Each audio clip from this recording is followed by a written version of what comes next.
निरोध धर्म संस्काराः परिणामो अथ जीवनम चेष्टा शक्तिश्च चित्तस्य धर्मादर्शन वर्जिताः। निरोध धर्म संस्कार परिणाम जीवन चेष्टा शक्ति चित्त के दर्शन वर्जित धर्म है, अर्थात अप्रत्यक्ष रूप है। पहला, असंप्रज्ञात समाधि की अवस्था में सब वृत्तियों का निरोध संस्कार शेष आगम गम्य है, अर्थात केवल योग शास्त्र से जाना जाता है और अनुमान गम्य है। दूसरा, चित्त के धर्म पुण्य पाप केवल सुख दर्शन और दुख दर्शन आदि से अनुमेय और आगम गम्य है। तीसरा, चित्त का संस्कार रूप धर्म स्मृति द्वारा अनुमान किए जाने के कारण अनुमेय है। चौथा, चित्त का क्षण क्षण में होने वाला परिणाम अति सूक्ष्म होने के कारण अनुमेय है। पांचवा, चित्त का जीवन रूप धर्म श्वास प्रश्वास द्वारा अनुमेय है। छठा, चित्त की चेष्टा इंद्रियों तथा शरीर के अंगों की चेष्टा से अनुमेय है, क्योंकि इनकी चेष्टा बिना चित्त के संयोग के नहीं हो सकती और संयोग बिना चित्त की चेष्टा के नहीं हो सकता। सातवां, चित्त में जो कार्यों की सूक्ष्मावस्था रूप शक्ति है, वह भी स्थूल कार्य के ज्ञान से अनुमेय है, अर्थात स्थूल राग द्वेष आदि को देखकर सूक्ष्म राग द्वेष आदि अनुमान किया जाता है। इस प्रकार उपर्युक्त सातों चित्त के धर्म अप्रत्यक्ष रूप है। संगति, अब यहाँ से पाठ की समाप्ति तक संयम का विषय और संयम की विभूतियां दिखलाएंगे। उनमें से पहले तीनों परिणामों में संयम और उसकी सिद्धि बतलाते हैं। परिणाम त्रय संयमात् अतीता नागतम ज्ञानम। शब्दार्थ, परिणाम त्रय संयमात् बराबर तीनों परिणामों में संयम करने से अतीत अनागत ज्ञानम बराबर भूत और भविष्यत का ज्ञान होता है। अन्व्यार्थ, तीनों परिणामों में संयम करने से भूत और भविष्यत का ज्ञान होता है।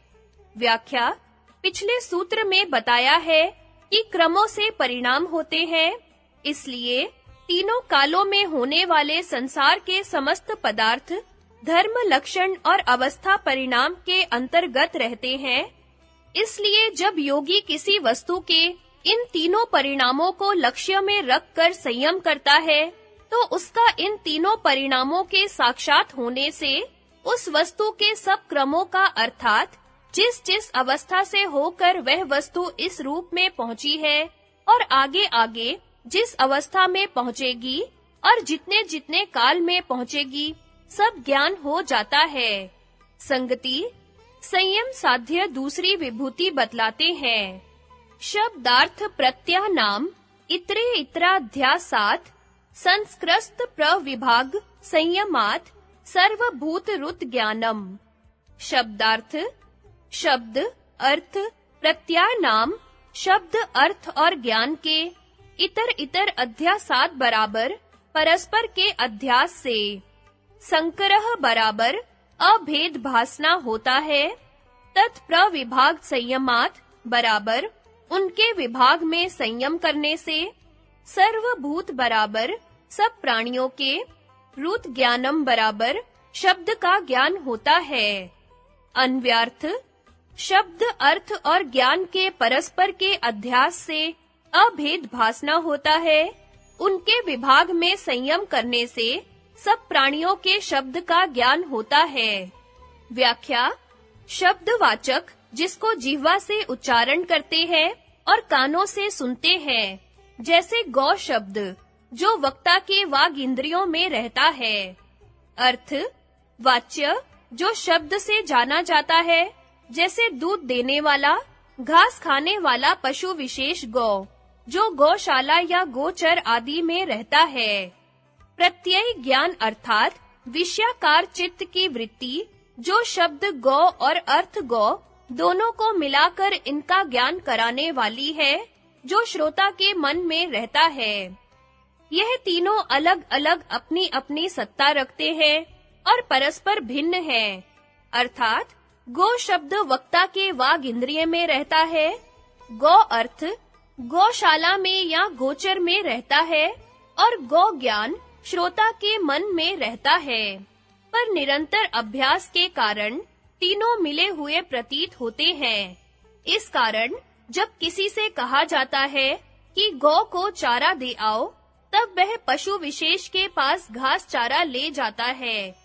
वह इन तीनों में कोई भेद प्रतीत नहीं करता। पर यदि किसी विदेशी पुरुष से, जिसने अभी तक गौ का शब्द नहीं सुना है, कहा जाए कि गौ को घास चारा दे आओ, तब वह इन तीनों के भेदों को विचारेगा। वह अनुमान करेगा कि पुरुष घास नहीं खाते हैं। इस कारण वह अनुमान से ही शब्द गौ से ही अर्थ गौ और उसके ज्ञान को समझने का यत्न करेगा। इसी प्रकार सब प्राणी जो शब्द बोलते हैं, उसमें शब्द, अर्थ और ज्ञान तीनों होते हैं। योगी को संयम अभ्यास से समाधि प्रज्ञा प्राप्त होती है, इसलिए वह शब्द, अर्थ और ज्ञान के विभाग में संयम करने से इस शब्द का अर्थ और शब्द अर्थ दोनों के संबंधी ज्ञान को जान लेता है और सब प्राणियों की बोली को समझ लेता है। टिप्पणी: इस सूत्र के प्रसंग में भाष्यकारों ने स्फोटवाद का बहुत विस्तार के साथ विचार किया है। यह विषय योग जिज्ञासुओं के लिए उपयुक्त नहीं है, इसलिए उसको व्याख्या में छोड़ दिया गया है।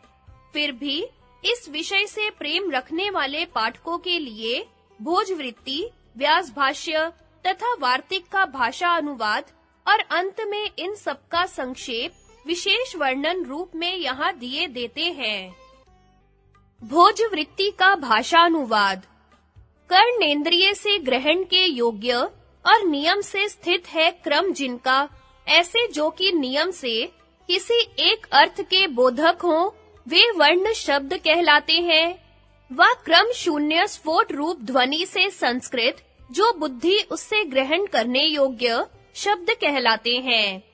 दोनों ही प्रकार से यह रूप, पद रूप और वाक्य रूप शब्द होता है, क्योंकि उन दोनों की ही एक किसी अर्थ के बोधन कराने में शक्ति है। गोत्व आदि जाति, रूप आदि गुण, पचना आदि क्रिया, देवदत्त आदि संज्ञा शब्दों के अर्थ हैं। ज्ञान अर्थात विषयाकार से परिणत बुद्धि वृत्ति का नाम प्रत्यय है। व्यवहार में शब्द, अर्थ, प्रत्यय इन तीनों के परस्पर अध्यास से वस्तुतः भिन्न-भिन्न का भी बुद्धि के साथ एकाकारता होने से संकर हो जाता है। देखिए, गौ को ले आ ऐसा कहने पर गोत्व जाति युक्त से सासना वाले पिंड रूप अर्थ को, उसके कहने वाले शब्द को और उसके ज्ञान को बिना भेद के ही पुरुष निश्चित करता है। यह भेद नहीं होता कि इस अर्थ का गौ शब्द वाचक है, गौ शब्द का अर्थ है और यह शब्द अर्थ दोनों का ग्राहक ज्ञान है। जैसे यह कौन अर्थ है, कौन यह शब्द है, कौन यह ज्ञान है। ऐसे पूछने पर एक रूप से ही पुरुष उत्तर देता है कि गौ है। यदि शब्द, अर्थ, ज्ञान इन तीनों का अभेदाध्यय वसाय न हो तो एकाकार उत्तर नहीं बन सकता। तथापि शब्द में वाचकत्व रूप, अर्थ में वाच्यत्व रूप, ज्ञान में शब्दार्थ प्रकाशत्व रूप विभाग है। इस विभेद को करके इसमें जो योगी संयम करता है, उसको सब प्राणियों के अर्थात पशु, पक्षी, सर्प आदिकों के शब्द से ज्ञान हो जाता है कि इस अभिप्राय से उस प्राणी ने यह शब्द उच्चारण किया है। ऐसा ज्ञान होने से सबको जान लेता है। व्यास भाष्य का भाषा अनुवाद। इस विषय में वाक इंद्रिय वर्णों में ही अर्थवती है।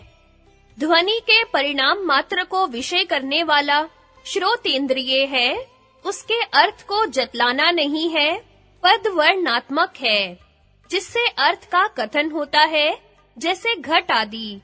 वह नादानुसंहार बुद्धि से निर्ग्राह्य है। सब वर्णों का एक काल में उच्चारण असंभव है, अतः परस्पर निरअनुग्रहात्मक है, परस्पर असंकीर्ण है। वे वर्ण समाहार रूप पद को बिना छुए, बिना उपस्थित किए, बिना बनाए ही आविर्भूत, प्रकट और तिरोभूत लीन होते रहते हैं, अतः प्रत्येक अपद स्वरूप कहे जाते हैं। फिर एक एक वर्ण पदात्मा है, पद के निर्माण में उपादान रूप है, सर्वाभिधान शक्ति से प्रचित है, सहकारी वर्णांतर का प्रतियोगी संबंधी होने से वैश्वरूप्य की भांति आपन्न है। पूर्व वर्ण उत्तर वर्ण के साथ और उत्तर वर्ण पूर्व वर्ण के साथ विशेष में अवस्थापित है।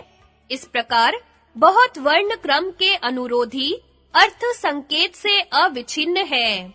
इतने ये वर्ण सर्वाभिधान शक्ति से परिवृत्त है। गकार, औकार और विसर्जनीय शास्त्रादिमान अर्थ को द्योतित करते हैं। जो अर्थ संकेत से अविच्छिन्न है, जिनका ध्वनि क्रम उपसंहृत है, उन वर्णों का जो एक बुद्धि निर्भास है, वह पदवाचक है।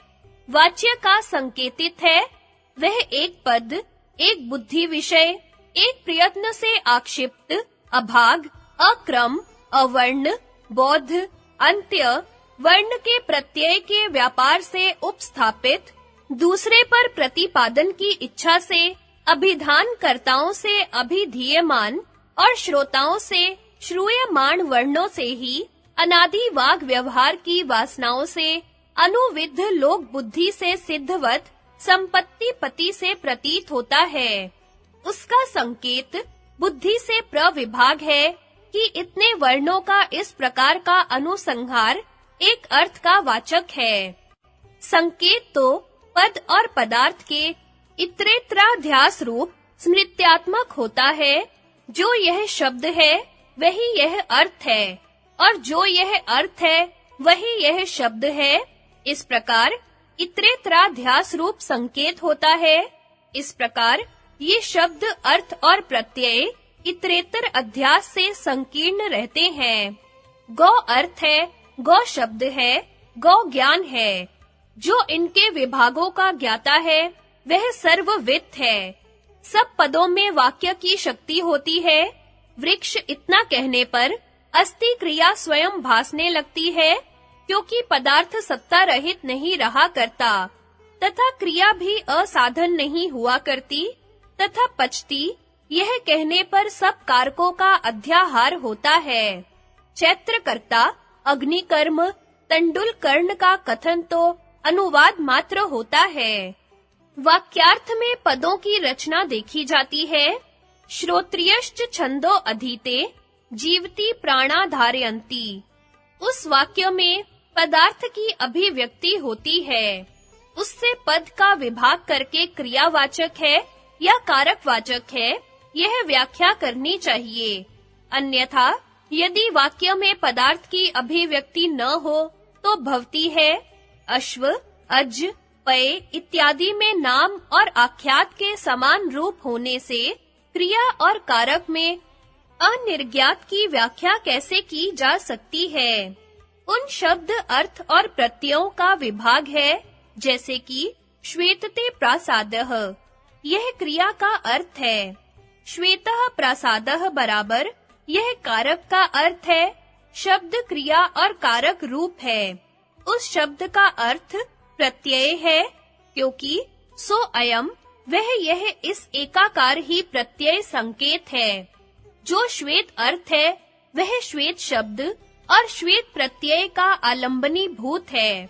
वही श्वेत अर्थ अपनी अवस्थाओं से विकृत होता हुआ न तो शब्द के साथ रहता है और न प्रत्यय के साथ रहता है। ऐसे ही शब्द और प्रत्यय भी विकृत होते हुए एक दूसरे के साथ नहीं रहते। शब्द अन्य प्रकार का है, अर्थ अन्य भांति का और प्रत्यय इनसे भी विलक्षण है। इस प्रकार से इनका विभाग है। इस भांति उनके विभाग में संयम करने से योगी को सब प्राणियों के शब्द का ज्ञान होता है।